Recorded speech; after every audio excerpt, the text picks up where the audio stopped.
Hi everyone, welcome. I'm here to take a lot of questions from our members and fans. I'm looking forward to it. Firstly, though, I just want to thank all of our members really and our fans for being such fantastic support for us during the season. It's been a great year so far, and I know the boys really appreciate everything that you do for us, and your support has been immense. So I really appreciate it from obviously all the staff and players. We thank you for that. First question is Eric. Eric, what are you doing to keep yourself occupied during the quarantine period? I'm trying to stay safe, Eric, and try not to drive my wife nuts, mate. But no, seriously, it's obviously it's a yeah, it's obviously a period that we need to stay indoors as much as possible. But we've got to think of our well-being as well. So what I've been doing, I've got three children. So I've got a young boy, 11 years old, coming up to 11. So trying to get to the park with him and doing a little bit of football stuff with him because I'm missing the football side of things. So working 1v1 with him, which he's quite enjoying because he doesn't get to do that too much once the season's on. Got another daughter learning to drive. So we're actually raking up a lot of hours at the moment because we can't do too much else.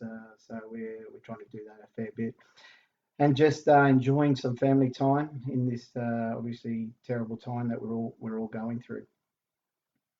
Next question is Dimps. Since the A-League has been put on hold due to the coronavirus, how are you keeping the players fit, and will they be ready should the season recommence, hopefully soon? Well, they're very similar to me. They're at home at the moment, spending time with the family, staying indoors.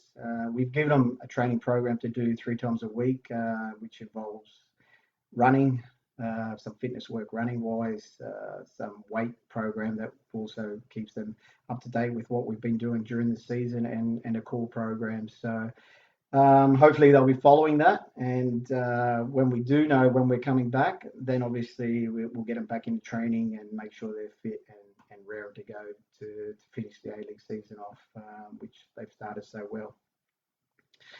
Next question is from Andrew. Do you believe that scrapping the salary cap and allowing an uncapped league to run out of Australia will help our league grow faster and be more competitive with the overseas leagues? Yeah, that's a difficult one. I think the salary cap at the moment is working well. It's keeping the A-League very close and compact, and that's what that's meant to do. Keep the teams pretty close together. As you can see in the A-League, the bottom teams can beat the top teams, and that's been shown for many years, and the salary cap's working in that way. If we scrap that, I think what you'll see is what you see in other leagues. The bigger teams, which have more money, they spend on more players and better players, and the bottom teams that can't spend as much money, obviously they fall a little bit to the bottom of the league, which which we don't want. We want a very fair and competitive league in Australia, and I think we have that at the moment. And next question from Dave. Hope you and your family are staying sane and healthy. Yes, thank you. We are. Just wondering how you are spending your time now and how you're taking the possibility of having such a successful season possibly taken away from you and the boys. Well, hopefully that won't happen, Dave. I think the plan, obviously, from the FFA and from the A-League is to resume as soon as possible when it is safe to resume the league and finish it off as we've got 6 games to go for us. Some teams have 5, some have 4, but obviously we want to win it the right way, and finishing the league is part of that. And then obviously I think the plan is still to play the final series, and hopefully we can become champions again like we did last year to go back to back, which was the plan from the start of the year. So until we know anything different, we'll make sure the boys are focused on doing that when they get back and round to go. Next question is from Sergio. Why is it difficult for Sydney FC to compete in the Asian Champions League, yet in the A-League they are dominating the league by a fair margin?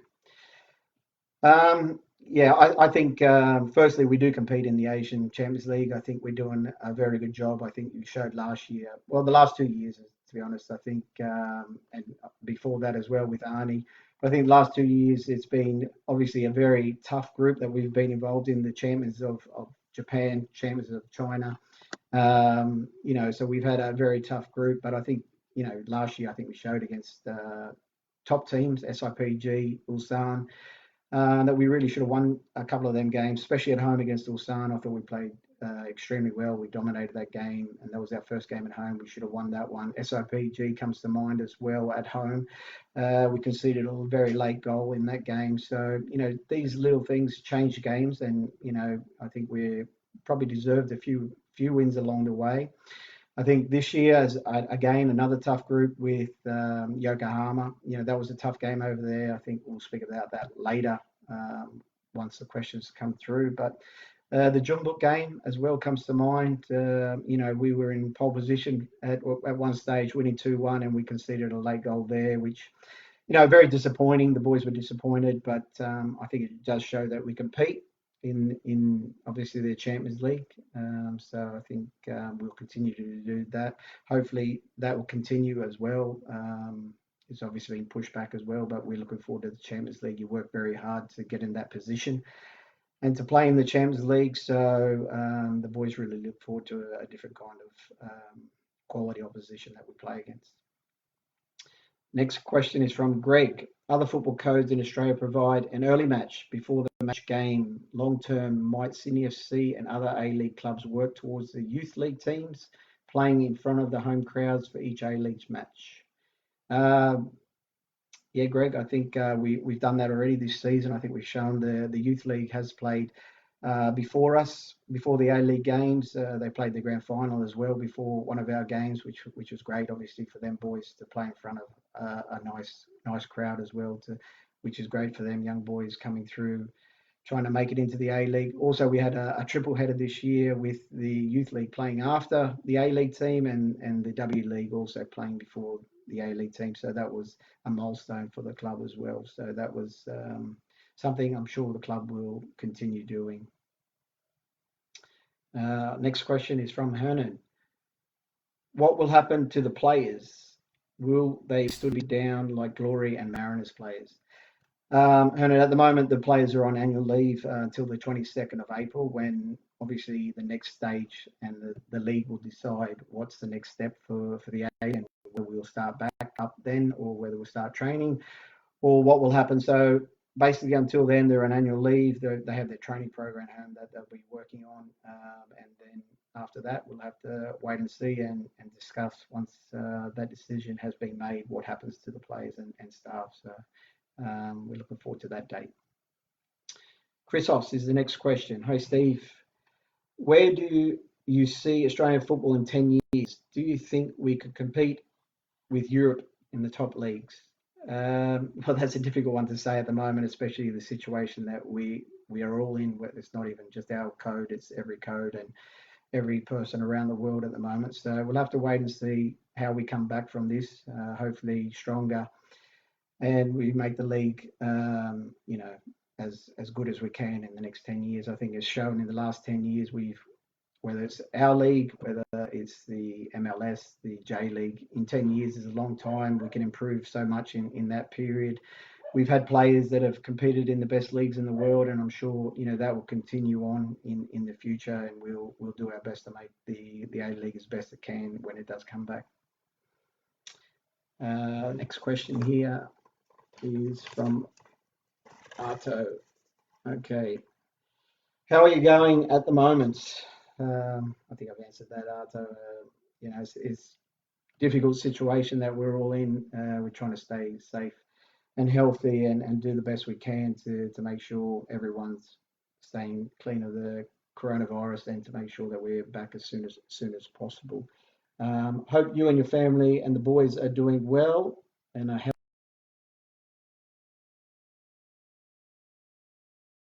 In general, during games, what are the main things you consider when considering whether to make substitutes? Some fans think you're a bit late, not proactive enough in the substitutions this season.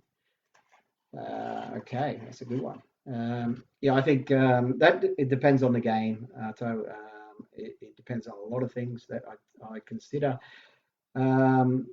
Firstly, whether there's been injury, that is obviously, we make a sub for that in general. I think also players that are coming back from an injury that have been out for a long period of time. I think the medical staff, we obviously speak a lot about that.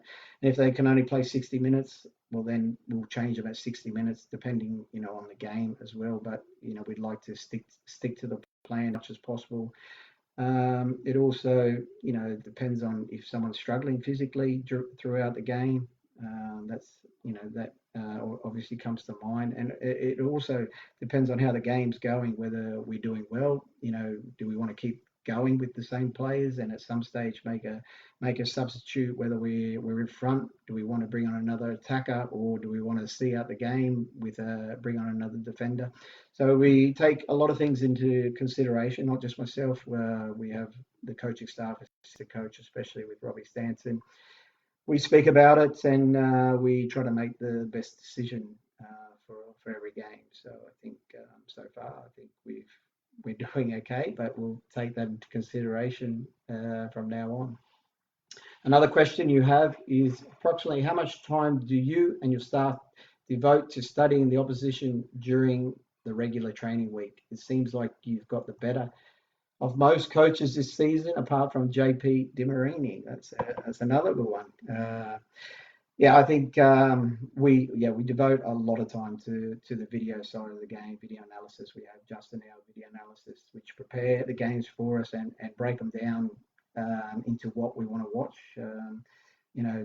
We look at 3-4 games leading up to every game that they've played in, and we break it down from there. There's a lot of different phases of the game that we look up, obviously with the ball, without the ball, set pieces, in transition. So there's a lot of things that we look at in that department, but we really work very hard on that as well. So, I think, we have Robbie Stanton as well. He does the set pieces, which is separate again to all the work that we do on our build up and defensively, which he's doing a great job. I think it's shown this year that we've scored quite a few goals from set pieces, which he's worked extremely hard on. And also our goalkeeper coach, Nashi, before every game, he speaks about the goalkeeper, on his strengths and weaknesses as well. And, what we can look at shooting, whether we want to go high or low. But there's a lot of video analysis that goes into every game. And I think that has changed over the years as well. So there's a lot of work put into that side of the game. Okay. Next question is YJ Kim. What formation would you realistically try using at Sydney FC if not the 4-2-2-2? Well, at the moment, the 4-2-2-2 is working extremely well. I think teams are finding it hard to adapt to, and also we have the players that fit into that system really well. But I think also in games, I think we have the option. We have a lot of pace, and likes of Costa and Trent Bahaja and Luka Ivanovic. With these players, you can also play, if you wanted to, a 4-2-3-1 or a 4-3-3 with the wingers out wide, which a lot of teams do play that system. But maybe that's something down the track if we decide to change. That's something that we'd probably look into. But defensively, I think is the main thing, that we stay defensively strong. But obviously in attack, we want to be exciting. We want to play good football and make all our fans and members very happy. Luca is the next question. Will you be satisfied if the A-League season for 1920 is cancelled and are you awarded the minor premiership without completing the full 29 rounds? Well, that's not the plan. Look, we want to finish the season off, and I think that's the plan from everyone. The league, the FFA, is to come back and finish the remaining games that we have to play. From our point of view, that's what we've been told, and that's exactly what our boys are remaining focused on, because we want to finish it the right way. We want to finish the season the same way that we started, and that's winning a lot of games during the way. Like I said, they've had an amazing season so far, and they've they've set a lot of goals at the start of the season, and we want to try and achieve all these goals by coming back and finishing the season off and winning the minor premiership and hopefully going on to the grand final again like we did last year and winning that. So that's the plan that we're focused on at the moment until anything changes. That's what we will do. So, Stephen, next question. How would you change football to make it even better to watch? For example, speeding it up or reducing new age fouls or attackers like shirt grabs and arm holds? That's a good question, Stephen. I think the first rule I would change is the offside rule. If you look at the VAR, we're splitting hairs. I would bring it more to the attacking side of the game because we want to see more attacking stuff, and especially once you're in good positions to score goals. I think that's what everyone wants to see: good attacking football and scoring more goals. In saying that, I would probably also make the goals a little bit bigger. That would actually not very good for goalkeepers. I'm sure they wouldn't be very happy with that. But if we're talking about making the game exciting and making it quicker and scoring more goals, I think everyone wants to see more goals. And I think that's obviously something that we could look at down the track. But yeah, we'll go on for the next question. Luke is the next question. Would the club be interested in having more members, fan days, giving them more opportunities to meet players and staff? Seems like a nice idea. It is. It's a great idea. Obviously we have the one fan day and for the members to come out and see the players. That's something obviously our players and staff really look forward to having a chat with the members and the fans. It's a great idea. The boys obviously have a very busy schedule with the A-League playing. Of course, a lot of games to prepare for, but they do a lot of other stuff. They do a lot of hospital visits, school holiday clinics. The go out to schools. They do a lot of things, and this is just another way that we can provide for the members, which they're very important for the club and our fans because they are number one on our list. They come up and show up every week to the games and support us, and if that's what we have to do, well then that'd be great for us to have more fan days. Jeff is the next question. How are you keeping the boys motivated during this downtime? Very difficult, Jeff. I've spoken to all the boys on Monday just to make sure they're staying, obviously and healthy, and throughout this difficult period that we're all going through.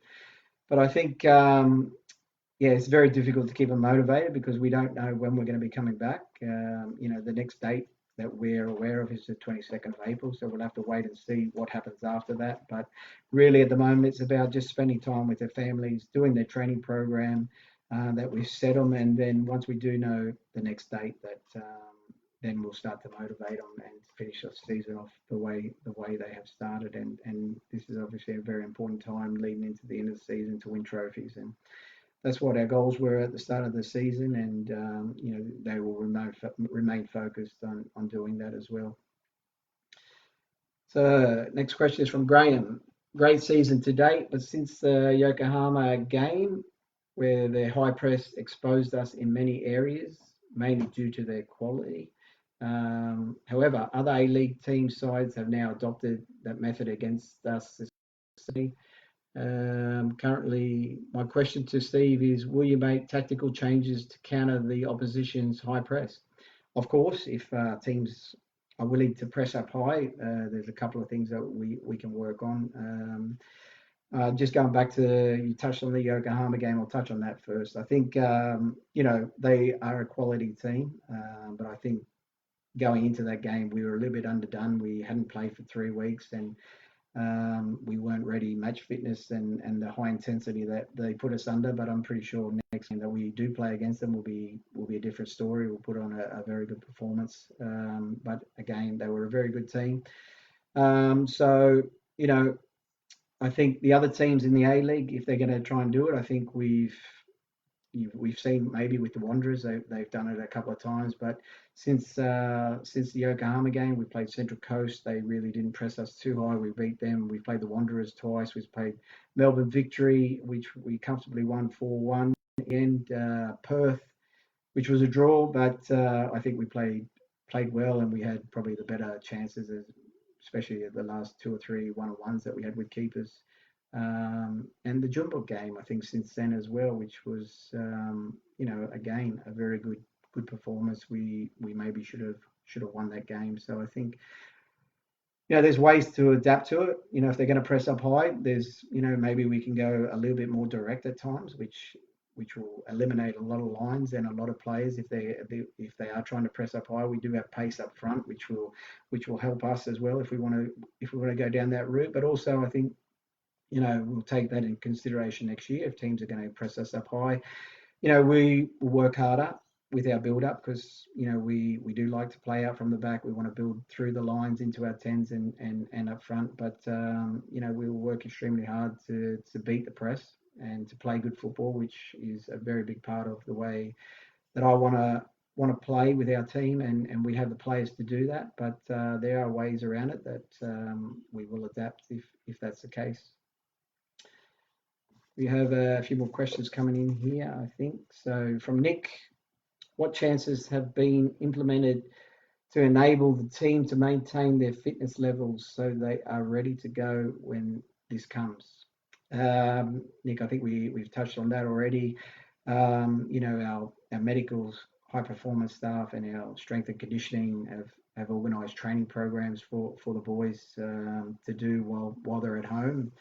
To get out as well, good for their well-being. 3 times a week, they have a running program which will slowly build them up to match fitness. They have a weights program as well to keep going what they have been doing throughout the season, and obviously the core program as well, which is a big part of keeping their body maintained and ready to go. Because once we do know when we're coming back, well, then they'll have a mini pre-season to do, and then to make sure that we're ready for the remaining games. So from Constantine, the next question: when are you coming back to play over 35s at Glenwood? They were good days. Gonna squad you boys had. We had a good squad that. Yes, we did have a good squad. That was great. We actually played with a couple of friends in that. Tony Popovich, Spider, Anthony Correa.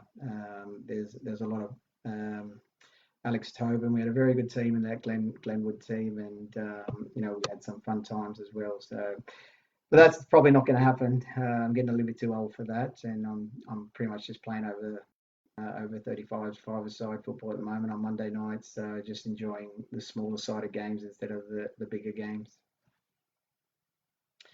From Christopher: hello Steve from the Cocos in Air. They're my cousins. There you go.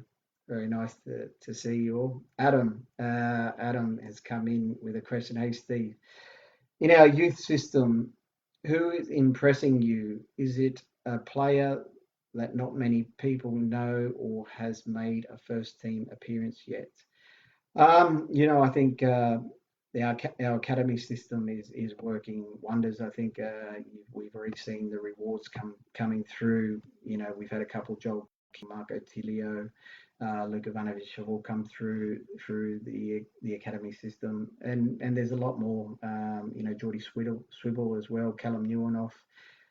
These are all boys that have been training with us from the youth team and are doing an exceptional job, and hopefully they will make it into the A-League very soon. So there's a lot of players. I think they just need to keep improving, keep working extremely hard, and make sure they give themselves the best opportunity to get them up to training with the A-League and to playing with the A-League, because that's what the academy system is doing, and doing such a great job.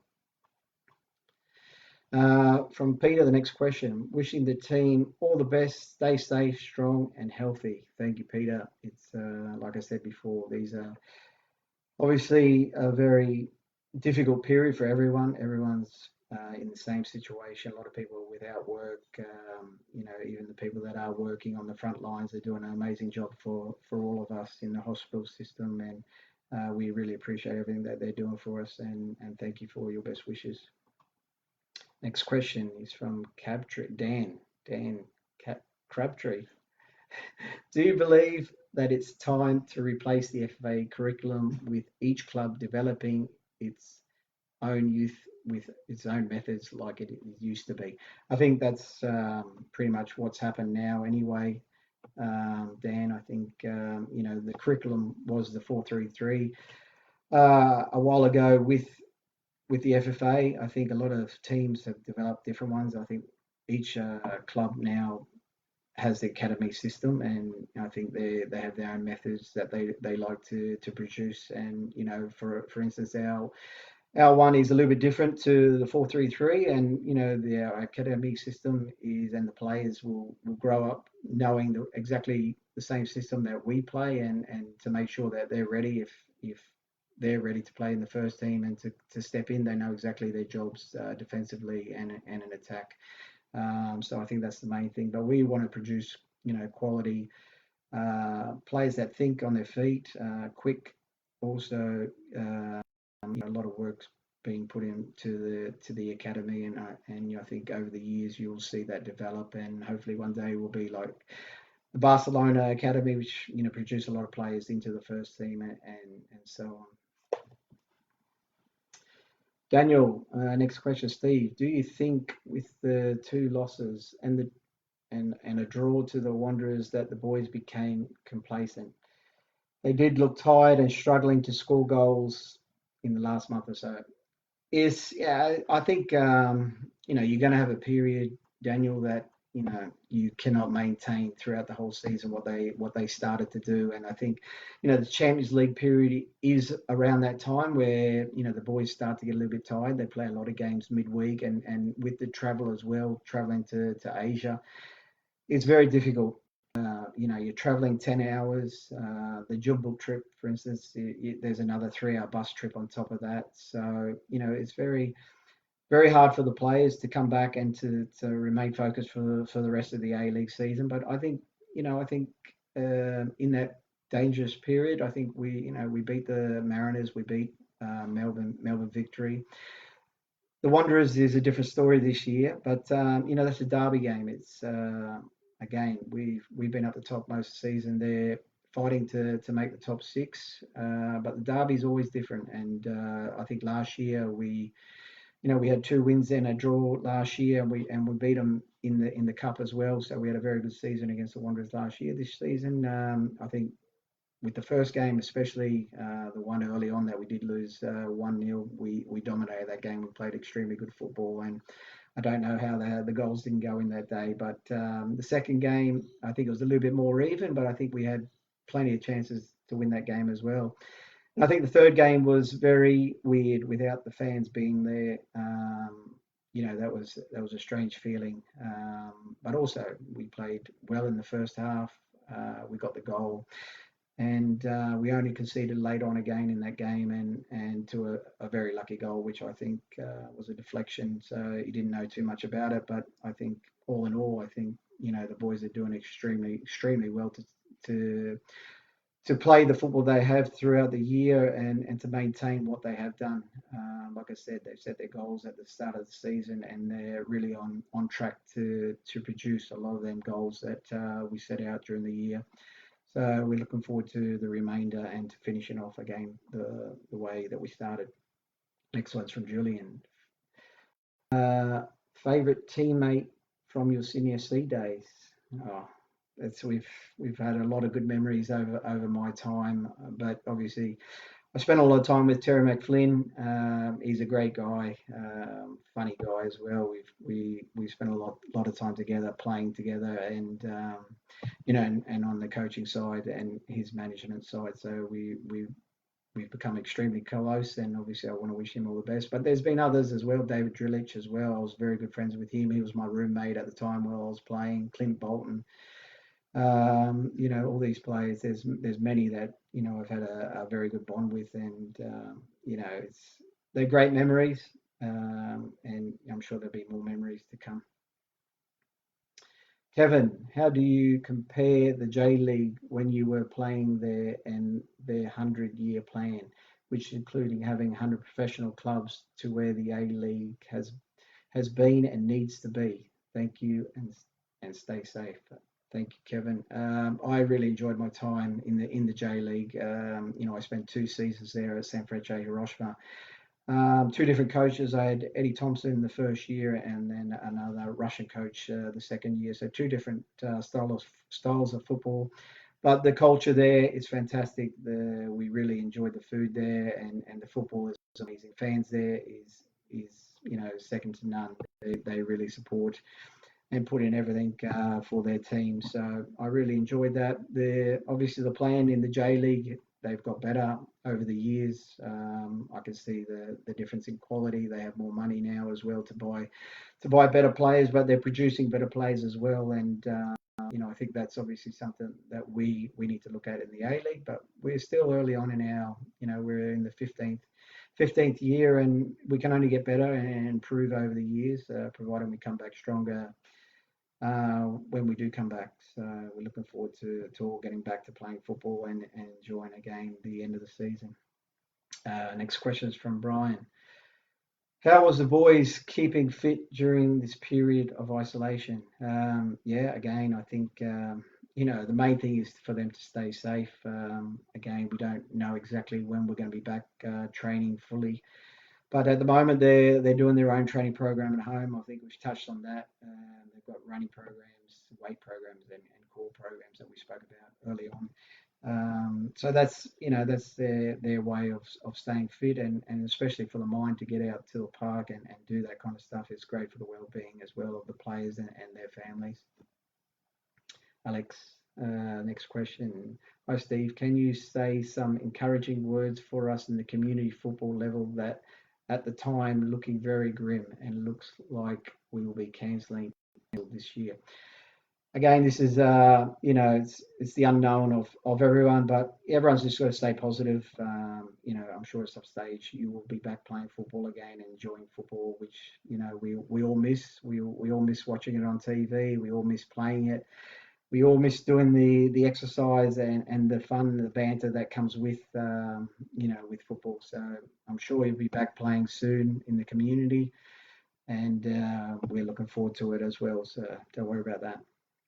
From Ashley, the next question. Hey Steve, if the league is suspended till next season, will there be any new players signing season, or mainly the same squad for the season? That's a good question. We've already signed majority of players. We have 20 players already for next season that we've re-signed, which we're very proud of, and we see this team obviously doing well this year, but we see them going on in the next couple of years as well. Hopefully winning the A-League, and the Premiership is obviously high on our list to win trophies. But these boys are re-signed for next year, and so we might be able to squeeze maybe one or two players in extra. But at this stage, the 20 players that we have obviously re-signed for next year, which is sensational for the club. Grant is the next one.